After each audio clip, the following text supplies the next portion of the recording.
I started finding a lot of traditional medicinal uses healers had recorded over centuries, not from one nation, but from all over Southeast Asia. But then I also started finding journal articles. Over a period of about a year and a half, I ended up getting this, foot and a half of research, and that includes scientific articles and portions of traditional medical texts that documented this really fascinating timeline that started in recorded history in the 1400s to the modern day.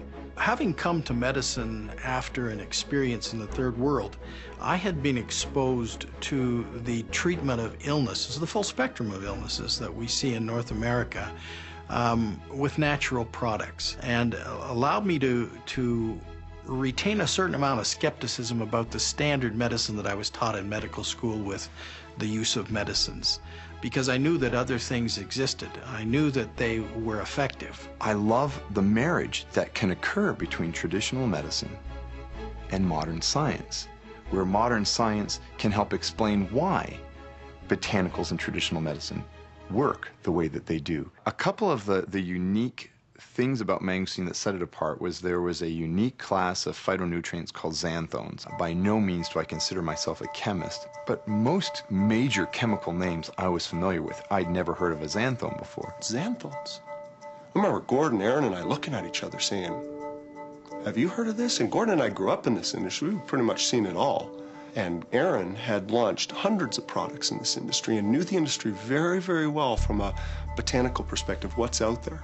And yet we looked at each other and we thought, I've never heard of this one before. The xanthones are a group of phytochemicals that the plant had elaborated to do a number of things. To protect it against oxygen, the effects of oxygen. As you know, carbon dioxide is what plants respire, and so oxygen is poisonous to them.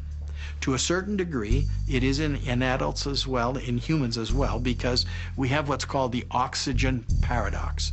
It means you can't live without it. You must have it to be able to burn the stuff that you need for energy. But oxygen is also the thing that ages us. It is the element that provides the greatest challenges to our own body to retain its integrity, because free radicals, which are the elements produced by oxygen when it is burned, these are a major challenge. The thing that set the mangosteen apart was that it just didn't have one property. There was numerous properties, and these different branches of science studying these different elements of mangosteen. The breadth of effect in terms of what the mangosteen brings to the body in order to meet the challenges that the body is constantly struggling with is overwhelming in terms of comparisons with any of the other things that are out there. Just nothing compares. I was working at a hospital as a manager of public relations, and when I could get on my computer at the hospital and show doctors what was in our product, I thought, wow. Say, wow, what's in this juice? There must be something, in it, And I was amazed at all the research that I found. There was 47 research papers on the mangosteen. And I said, wow, this is amazing. I, of course, had read a great deal about natural alternatives.